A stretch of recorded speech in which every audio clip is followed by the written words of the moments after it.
युवा सबसे ज़्यादा पढ़े लिखे से जाएगा सुशासन दिवस पर। देखिए, आप सब लोगों ने भी देखा भी है, सुना भी है। मेरे वक्तव्य को भी आपने सुना है। अभी आदरणीय मुख्यमंत्री नायब सिंह जी अपना वक्तव्य दे रहे थे, उनको भी आपने सुना है कि आज पूरे देश भर में एक स्थान से देश के यशस्वी प्रधानमंत्री आदरणीय नरेंद्र मोदी जी इस प्रकार के कार्यक्रम को संबोधित कर रहे थे। एक स्थान से आदरणीय मुख्यमंत्री नायब सिंह जी गुरुग्राम से इस कार्यक्रम को संबोधित कर रहे थे। बाकी सब जिला हेडक्वार्टर पे कोई न कोई मंत्री, सांसद, वरिष्ठ नेता इस कार्यक्रम को संबोधित कर रहे थे। जनता तक एक संदेश पहुंचा रहे कि अटल बिहारी वाजपेयी जी, जिन्होंने देश की इस व्यवस्था के अंदर, चाहे वो गठबंधन की राजनीति हो या सरकार चलाने की नीति हो, राज करने की, सब चीज़ों के अंदर एक बड़ा बदलाव का स्वप्न देखा था। और उन्होंने स्वप्न देखा था कि सुशासन के माध्यम से न केवल गरीब का कल्याण हो, बल्कि देश का चहुमुखी विकास हो, देश का आधारभूत ढांचा मजबूत हो, देश के अंदर व्यवस्थाएं इस प्रकार की हों कि उनके माध्यम से लाभ गरीब व्यक्ति तक पहुंचे।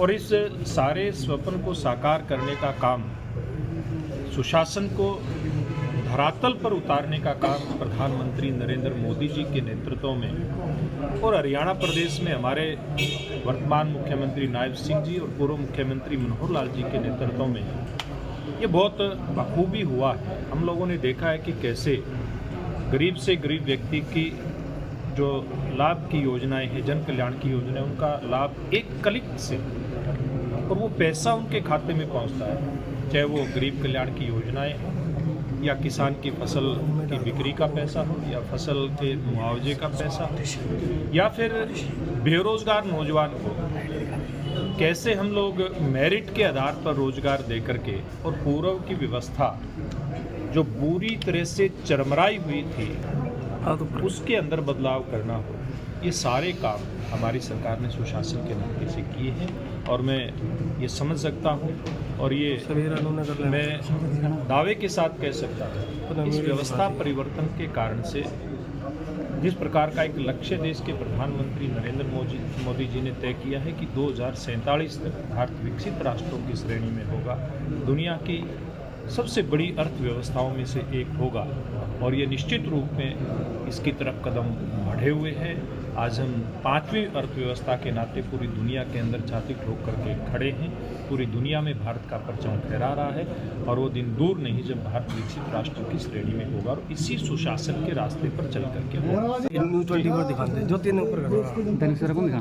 देखिए, देश की जनता ने देखा है वन नेशन वन इलेक्शन, आज़ादी की जब प्राप्ति हम लोगों को हुई थी, उसके बाद कई साल तक ये व्यवस्था लागू रही। 1967 के चुनाव तक इस प्रकार की व्यवस्थाएं देश के अंदर थी, और देश की जनता उसका भरपूर लाभ उठा रही थी। रोज रोज इलेक्शन नहीं होते थे, ना देश का पैसा ज़्यादा खर्च होता था, देश की मशीनरी का समय बचता था, और आम आदमी भी चुनाव के अंदर जिस प्रकार से लगता है उसको परिश्रम करना पड़ता है, उसकी भी बचत होती थी।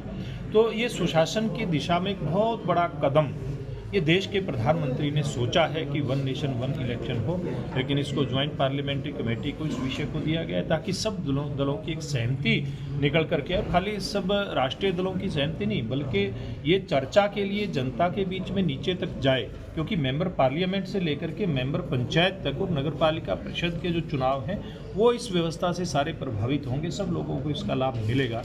तो देश की पूरी जनता इसके ऊपर विचार करे, मंथन करे, उसके बाद इसको लागू हो, ऐसी इच्छा देश के प्रधानमंत्री जी की है, और ये होना भी चाहिए। लेकिन जाने अनजाने नेताओं से किसी का दिया बुझ भी जाता है, उस गलती को कैसे भूल सुधार करेंगे? देखिए, मुझे नहीं पता आप किस संदर्भ में बात कर रहे हैं, लेकिन ये सब लोगों की जिम्मेवारी है कि हम किसी भी प्रकार की चूक करें ना। अगर कहीं चूक किसी से हो जाती है तो उस चूक का, उस भूल का सुधार भी हो जाता है। अमित शाह द्वारा की गई टिप्पणी अम्बेडकर लेकर राजनीति नहीं समझिए, क्या कहना सर आप? देखिए, ये केवल और केवल एक राजनीति है। आज वो लोग माननीय अमित शाह जी के ऊपर टिप्पणी कर रहे हैं, उनका भाषण हम सब लोगों ने सुना, राज्यसभा के अंदर उनका भाषण था, मैं उसमें उपस्थित था।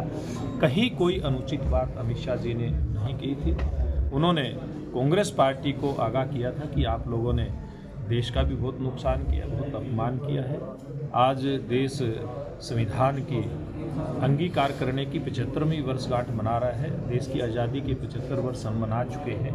उस सफ़र के अंदर वो कांग्रेस पार्टी को जब उनकी कमियां भी गिना रहे थे और हमारी खासियत जो है, हमने बाबा साहब अम्बेडकर का किस प्रकार से सम्मान किया। हमारी सरकार ने मोदी जी के नेतृत्व में कैसे बाबा साहब भीमराव अम्बेडकर के नेतृत्व में जो संविधान का निर्माण हुआ था उसका सम्मान करते हुए कैसे देश की जनता को लाभ पहुंचाने का काम किया है, इस सारे विषय को जब रख रहे थे तभी कांग्रेस पार्टी को ये लगा कि ये तो तुम्हारी सारी पोल पट्टी है देश की जनता के सामने आ गई, उनके ऊपर उंगली उठाया जाए। ये बेवजह उंगली हमारे नेताओं के ऊपर उठाने का काम कांग्रेस पार्टी के नेता कर रहे थे। 29वां दिन है जो एक बड़ा गंभीर विषय है और देश के प्रधानमंत्री जी ने किसानों के लिए बहुत किया है। डल्लेवाल जी पंजाब से आते हैं लेकिन हमारे वो किसान भाई हैं, पंजाब हमारा बड़ा भाई है। डल्लेवाल जी ने बहुत लंबे समय तक किसानों के लिए संघर्ष किया है। क्या पंजाब की सरकार, हरियाणा की सरकार नायब सिंह जी के नेतृत्व की, जिसने ये नियम बना दिया, ये कानून बना दिया, बनाया कि नहीं बनाया कि हरियाणा में सारी फसलें उसके ऊपर खरीदी जाएंगी, MSP के ऊपर खरीदी जाएंगी। क्या पंजाब की सरकार, भगवंत मान जी की सरकार, वो भी किसान के बेटे हैं, उन्होंने भी संघर्ष देखा है।